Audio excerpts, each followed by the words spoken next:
Hello friends, welcome back to the honey kitchen. ఈ వీడియోలో మనం బెండకాయ ఫ్రై డిఫరెంట్ గా ఎలా చేయాలో చూద్దాం. ముందుగా మన ఛానల్ ని సబ్స్క్రైబ్ చేసుకుని వారు సబ్స్క్రైబ్ చేసుకొని సపోర్ట్ చేయండి. ఇక వీడియోలోకి వెళ్ళిపోదాం.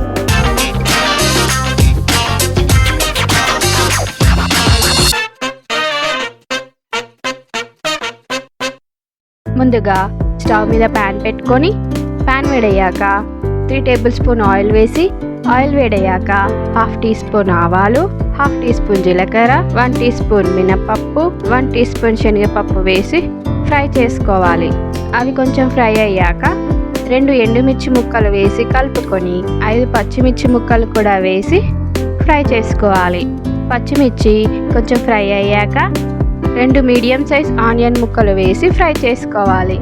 ఇందులోనే కొంచెం కరివేపాకు వేసి కలుపుకొని ఫ్రై చేసుకోవాలి. ఆనియన్స్ ఫ్రై అయ్యాక 2 టీ స్పూన్ అల్లం వెల్లుల్లి పేస్ట్ వేసి పచ్చివాసన పోయే వరకు ఫ్రై చేసుకోవాలి. తర్వాత 1/2 టీ స్పూన్ పసుపు, 1/2 టీ స్పూన్ ధనియాల పొడి వేసి కలుపుకొని 1/2 కేజీ బెండకాయ ముక్కలు వేసి మొత్తం అంతా కలుపుకొని బెండకాయలోని జిగురు అంతా పోయే వరకు ఫ్రై చేసుకోవాలి. బెండకాయలోని జిగురు అంతా పోయాక ఒక 5-6 వెల్లుల్లి, సరిపడ కారం, సరిపడ ఉప్పు వేసి కలుపుకొని ఒక 5 నిమిషాలు ఫ్రై చేసుకొని చివరగా కొత్తిమీర వేసి కలుపుకొని స్టవ్ ఆఫ్ చేసుకోవాలి.